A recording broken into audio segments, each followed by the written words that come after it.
Hello, it's Wednesday, and that means it's time for the writing workshop. Thank you so much for joining us. I'm Dr. Boyce. I'm the director of the writing program at Paul Quinn College. It is just fitting for me to say today, January 13th. So shout out to the Deltas, wherever they are. Since 1913, we've been holding it down. That's just a plug, you know, shameless plug right there for the sorors. But today, I'm so excited for us to have Mr. Tyrone Walker is going to be talking to you about the power of asking questions. And so, without any further ado, I'm going to let him take it away with his presentation. And then at the end, we'll have time for questions and answers. Again, the Writing Hub is your place for all your writing resources related to your verbal and your written communication. So, anytime you need help, whether it's writing a paper, crafting a speech, or a presentation, feel free to visit our webpage. And then you can schedule appointments and sessions to get one-on-ones for any of your writing and speaking needs. All right. So thank you again, Mr. Walker, for joining us. We appreciate you coming to the nation. I'm going to let you hop on, introduce yourself, and then you can just take it away. All right, thank you, Dr. Boyce. First and foremost, I want to say, express my gratitude and give me an opportunity to be a part of this project. I'm very thankful, and I'm hoping that when it's all said and done, you guys are able to take some of these tools and apply this as necessary or as needed. Quick background about me: I'm a mechanical engineer, graduated from UTA 2004. I've been doing the engineering thing for about 17 years. I've been in the oil and gas industry for 14, and then previous 3, I was in the I used to design components for submarines and aircraft carrier. So the thing that I wanted to talk to you guys about today is how to communicate the right question. Just basically communicate the right question effectively and not being afraid to ask. And so I'm gonna go through a list of points, and hopefully, if you have any questions, go ahead. Feel free to interject at any point in time. I want to try my best to get to the end of the presentation for any other questions, and I will have this outline ready and available for you guys to look over. So the first thing you got to ask yourself is, what is a question? Question, according to Google, is a sentence that is worded or expressed to elicit information. And so the follow-up thing is, well, what can you do with that information? You can confirm something that you already know. You can predict what may happen, and you can potentially develop a plan or maintain a plan of action. And so in my field, it's very common to get as much information as possible to predict certain things and prevent certain things from happening. You can also use that information to maintain something concurrently if it's working effectively, or to try to correct or fix something. So those are some of the things that's why we ask questions, so we can elicit that information. With that being said, you have to have some type of intent behind your line of questions. Einstein has a famous quote saying, if I had an hour to solve a problem and my life depended on it, I would take 55 minutes to ask the proper question, because I know that in 5 minutes I can solve that problem. And that's very, very important, because with the right question being asked, you're able to you can solve it very efficiently and effectively. And so one thing I want to hit on is um, the intent behind the question. And so for me, goal focus is like one of the main points when it comes to asking a question. A lot of times, especially in the field that I'm currently in now, we design frac pumps, pumps that they use for fracking units and frac sites. And I was very new to that industry. And so a lot of times the people that were around me were very experienced, but working in the field itself for 15, 20, 25 years. And someone like me who was very new to the actual industry alone, a lot of times they would, throw terms out at me left and right, or speak above me to the point to where I would get stuck or confused or whatever the case is. And so what I end up having, what I end up having to do was take a step back and begin to ask, well, what's the basic questions what's the basic thing? What's the goal? What do I need to do to gain an understanding? And so a quick example When I first started working here, there was an issue that we were having with one of our components not being able to be maintained. They couldn't unscrew a nut. And so everyone around me who have been doing this for years are like, well, that's a common problem. It's nothing. That's something that we just have to work on later. You can beat it to death and then the nut will become unscrewed. And to me, I'm like, well, that may be what you're used to, but I need to understand, well, what would cause the nut to get stuck in the first place? What is being pumped through this component? What is going on so that we can prevent this nut from getting stuck to where that we can actually maintain our equipment better. If we can maintain our equipment better, it'll last longer. Something as simple as that, gaining that little bit of understanding allowed me to find out what the crux was so that I can actually hit the goal that I was trying to get to, which overall was to make our parts last longer. And so you want to make sure when it's all said and done that your intent behind your question is goal focused. You want to gain that proper understanding. Now, with that being said, understanding what questioning is, now there are certain ways to ask the right question. And so for me, there are three things that I want to hit on that are very important when asking the right question. The first thing you want to consistently do or commit to doing is asking open-ended questions. You have to ask yourself, well, what's an open-ended question? An open-ended question allows for dialogue. If you have a closed-end question, 9 times out of 10, the communication is going to cease to exist. So you want to try to question or ask a question in a way that requires a response. A good example of that is, what do you know what you want for dinner? That's a yes or no question, which is in that right there an example. That is an example of a closed-ended question. Not only did you not get any information from that question, because 9 times out of 10, someone's going to say yes or no, but the fact of the matter is you didn't get anything to build upon when it comes to that. So instead of saying, do you know what you want for dinner? A better worded question would be, do you have any suggestions for dinner? By saying, do you have any suggestions? Now it's like, okay, we're creating a dialogue. Then the person you're asking the question to might want to say, well, I want Chinese rice, or I want McDonald's, or Jack in the Box, or I might want to cook at home. So keeping that dialogue open when it comes to asking a question allows for you to get the right information from that individual or that group. The next thing you want to do is you want to ask clarifying questions. You want to state your questions in a way that is less confusing and in a clear manner. Um, here's a good example of a unclear question. What is the resultant equivalent taking two units of the same measure and combining them into a bigger unit? That sounded intelligent, but the real question I was asking is, what is 1 plus 1? I really just asked, what is 1 plus 1? But I made it sound so wordy and sound so big that it was very unclear when all I wanted to know is, what is 1 plus 1?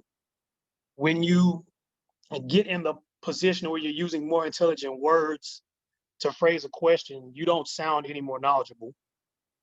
There's another quote that I can't remember who said it, but knowledge is knowing the right answer. Intelligence is asking the right question. And so once you ask the right question, you're able to gain that knowledge, because eventually it's going to come back up again, and you'll be able to respond correctly when that time comes around. And the last thing I want to comment on when it comes to asking the right question is being silent. And what's interesting about this is a nonverbal way to communicate, but to still get information. When there's a line of questions that are coming out, or you have some questions that are coming out, if you just wait for a moment, that allows you and the other individuals to kind of decompress and process what's going on. It comes off as more solution based and fact finding versus an interrogation room.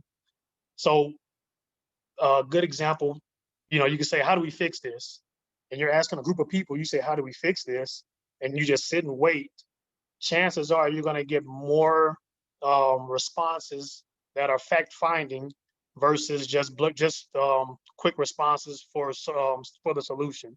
And you don't want to put yourself in a position to where, like, unless it's an emergency, I can understand responding real quick. But if you have an opportunity to kind of take a deep breath, understand, sit back, assess the situation, you'll be able to get a better answer. Finally, the Tyrone, can I last jump thing in I want here to, and ask a question? yeah, help yourself. Yes, ma'am. Okay, so what you just said made me think of a lot of times with students, we're taking their writing through the writing process because we're saying you don't want to just hammer out a paper, turn it in, or a speech or whatever you're preparing. Turn it in Yes. to your professor and hope that you just did the best work. So we tell them you take your writing through the writing process where you plan out what you're going to write, you write it, you take time to revise and edit it, which is looking for the problems in your paper, finding solutions, ways to make it better, all of these things. And then you turn it in after you've taken it through the process. And so it made me think of that as you were talking. It's like the Mhm. same kind of process in terms of we want to be about, I guess, the best solutions or the best outcomes that we can get come from our ability to take our thoughts, ideas, and things through the ringer and spend time letting them, what I call letting them simmer Yeah. or whatever, but like giving it time to like actually go through the process towards coming out with something, you know what I'm saying, as opposed to just like spitting out what we can do first, which is not always our best, in terms of the outcome. Correct. By, when you talk about simmering in your thought process, if you look at it just from a probability standpoint, so just say you're in a stressful situation, which I'll talk about this a little bit later, but you don't want to ask those type of questions in a stressful environment or a stressful situation, because 9 times out of 10 you're not gonna get a quality response or a quality answer. And so by taking a step back or kind of, like you said, simmer or kind of process, you actually increase your chances of getting a quality response or a quality answer. And once you have that quality response or quality answer, you can take that information and begin to, come up with a plan of action or a solution or verify something that you already know. So it makes perfect sense to take your time, um, when the question is being asked or when you're asking a question, to kind of just sit back and wait to kind of let your brain understand what's going on. So that's a very good point, a very good question. So the last thing I want to hit on when it comes to asking the right question and not being afraid to ask that question is the actually being afraid part. I've learned in my history of being a student and being in this field, a lot of people tend to not want to ask a question for a couple of reasons. One, they don't think they're the smartest person in the room. Two, they feel like they might ask a dumb question. They're just certain, for lack of a better word, insecurities when it comes to that. And the one thing I want to first reassure you or you individuals is, first off, if you want to validate your intelligence, remember where you are. Like, look at your surroundings. You're in this particular class because you made it to this particular class. You are one of the, you look at your grades and you can see, okay, well, you know, I'm good at this. You kind of know what you're good at when it comes to that type of stuff. Or if you're in the job situation, they hired you for a reason. They did not just pull you out the sky. They wanted you for a reason. And you can also remember your previous accomplishments when it comes to where you are. So that should at least give you enough confidence to not be afraid to ask any type of question in that particular moment. So just make sure that you can validate your intelligence by building off those three things. Now, if you don't ask the question because you're afraid for whatever reason, just keep in mind that you also can potentially cut off the supply of information, which makes the problem harder to solve. There's been times I didn't ask questions because I just didn't think, I didn't think I would word it correctly, or I was kind of potentially afraid that I'm asking the wrong thing or something that was even totally not even on the correct subject. And in the process, something that would have took me maybe a day ended up taking me like a week just because I didn't ask the right question. I've seen it here at my current job. People will sit and say, okay, I'll spend about 3 or 4 hours doing this. Maybe I just need to ask someone. swallow my ego, whatever the case is. And the fact of the matter is, most people that you surround yourself with, they're wanting to teach you and pour into you. So you shouldn't be afraid to ask any of those questions, because in the end, you're trying to gain as much knowledge as possible. And with that knowledge, you'll be able to try to solve as many problems as possible. So, with that being said, I know I probably ran through a lot in a very short amount of time. If there are any questions or any things that you guys might want to ask me right now, now's the time. If not, like I said, I have an outline that kind of hits on all these topics. They're just basic points to keep in mind when you're asking questions and not being afraid to ask questions. So, I was gonna let open the floor to Erica or Brittany. I see they're on. If they have any questions, just hop off mute and you can shoot your questions. Otherwise, I have my questions. yeah, go for My questions simmering in my brain. So it. you were talking about not being afraid to ask questions, and I think Yes. even when I think back to being an undergrad, I think a lot of people think about those kind of things in terms of like being in a classroom, in a lecture, or in a setting like that. But Paul Quinn is unique in that it is a work college, so a lot of our students, or if not all of our students, are working. And so they're in working environments regularly. And I think it's important for them to understand it in that context, in terms of, you sometimes feel like you're the little person in the room, you're at the bottom of the totem pole, you're kind of just here to absorb and learn what you can. But I think that there is almost a treasure chest that's not tapped into if you have those people Yep. around that are rich with all of the experience and the knowledge, and you think that you should just sit Yep. there to be a sponge and be silent or whatever. Is a difference between that kind of learning and the kind of learning where you say, what questions can I even ask of these people, knowing that they might be sitting in some seats that you want to sit in one day. So what advice would you give them in Yes. terms of, if I am like at the bottom of the totem pole and I'm going into a working environment, I want to communicate with people more effectively. What kind of questions should I be asking, or what should I be thinking in terms of leveraging the knowledge that these people already have if they're in a position where I'm trying to get one day? And how do I ask those questions? So, try to give you a funny story. I used to work at a company called Oil States, and the I think he was the I think he was a president of the company at the time when I was there. But he had a similar background to me as I did. He was an engineer, graduated, he went up through the ranks, and I was kind of curious, and I was like, well, I wonder what I would have to ask him, to get to that particular position, or at least trying to set myself up for that type of success, just out of curiosity.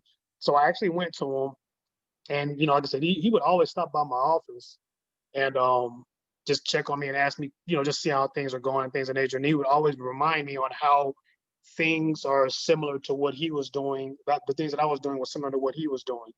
And so when he opened up that doorway, and that's when I began to ask him, well, I'm curious, what are some of the things that I need to do to set myself up for success similar to what you have done?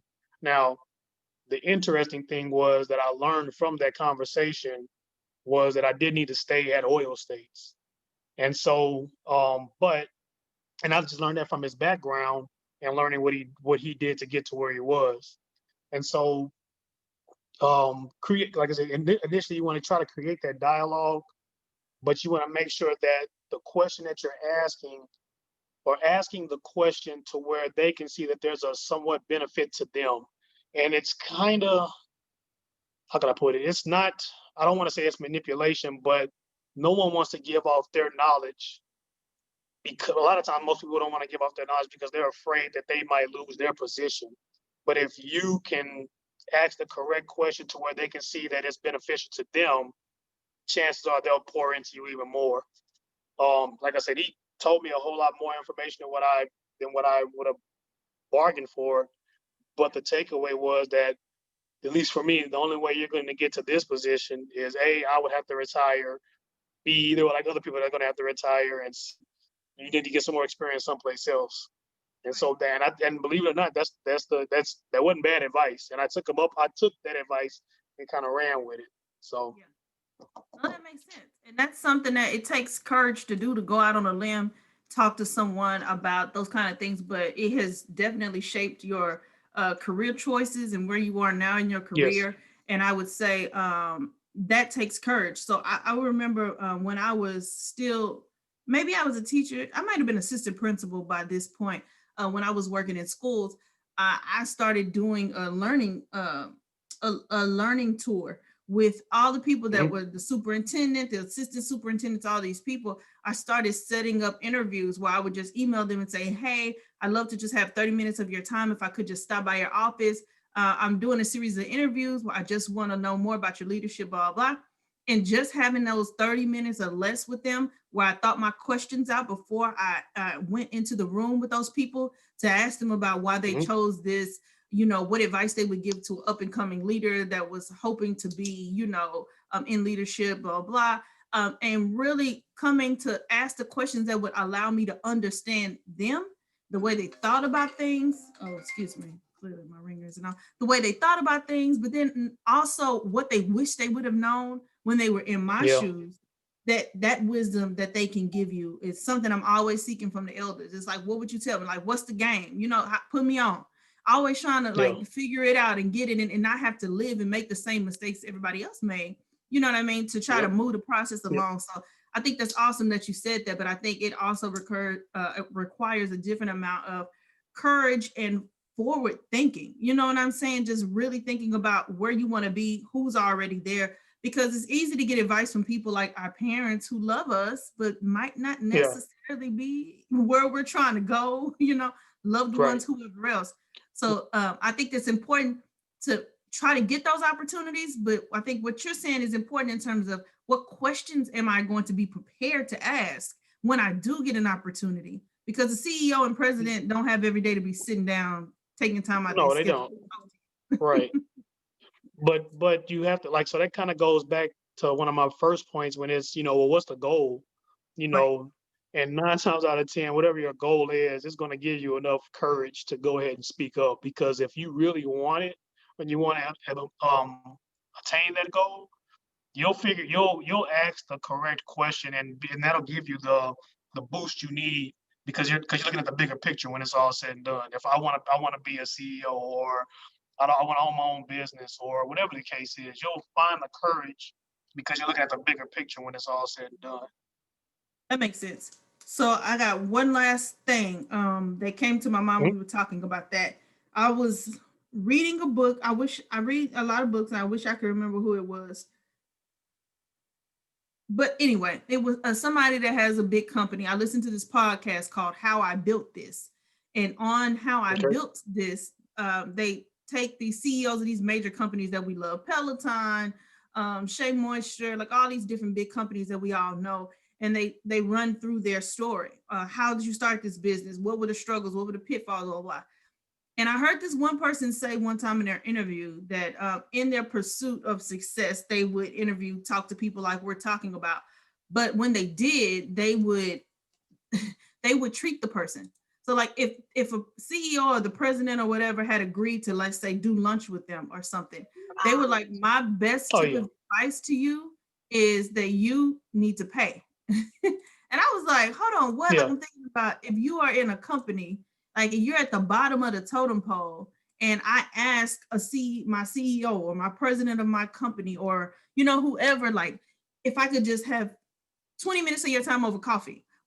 He was just like, you pay the same way that you would pay for that Yeah. person's, anybody else would pay for their time. They've taken time to give you information, knowledge on a one-on-one basis. And that was my last little tip. If you do make a move like that and it leads to lunch or it leads to coffee, always at least offer sincerely to pay, because that time and that knowledge is invaluable. And that's been something that I've done. Um, One of my very wealthy mentors, we went to lunch one time and I was like, oh no, let me pay. Thank you for your time. He was like, yeah, you need to pay because you need to you need to pay your dues and you need to, and you need to make out. And I was like, shoot, I was kind of hoping he would make me pay, but I did, Yeah. I did that, and it's always meaningful, but I always too go into that. I had my journal. When I open it up, I got a list of questions. They're going to take their time to talk to you. You make sure you have the questions that are going to get you towards your goal. And that matters in your career, but it also matters in your writing, in your assignments, in your classes, whatever you're doing. Because it just goes back to the thought process in general. I think that's Yes. what's most important. So we got 5 minutes left. If anybody else wants to come off and say anything before Tyrone, with any questions before he gives his final wrap up or final thoughts. Okay. Okay. Seeing none. Okay. So anything else that you have, Tyrone, to wrap it up in the last 5? Are you done? Well, I can't think of anything in particular. I just hope that the information that I did give is, very useful. I hope your students take advantage of all these seminars that you're putting together. I want to thank you again. I've always enjoyed opportunities that you provide for me to kind of give out information or try to be an example or whatever the case is when it comes to individuals who are trying to better themselves or trying to reach a goal. So with that being said, I'm done. Well, thank you so much for joining us. We appreciate you. I think it's important for students to see people like you, to see engineer that's a person of color, that's rocking it in his field, that has been doing it for a long time, that makes a good income. Um, uh, you would probably not talk about that, but I'm just going to put that out there because it's important for undergrads when they're considering what they're going to Yeah. do and how they're going to make moves and decisions with their career. And so it's always good to have you so that they can see a mechanical engineer Yeah. can look like Tyrone and have the name Tyrone. Let's just put that out there too. You know what I'm saying? Like, Yeah. Yeah. but anyway, That's thank you. real. I appreciate your time. I know you have a lot to do, and so I'll let you get back to it. Thank you all that showed up today. This playback will be posted on our resource page if you ever want to come back and refer to the points in the conversation we had today. Outside of that, please feel free to visit the Writing Hub page on the website and feel free to schedule sessions anytime you need feedback on your writing, anytime you need feedback on preparing a speech or presentation. We're here to support you. Join us next week. We have a lineup every Wednesday. Will be somebody else from a different field, and they'll be giving you some information that we hope you can take back and use to flourish and rock it out. Thank y'all so much for coming. Have a good one. Thank you.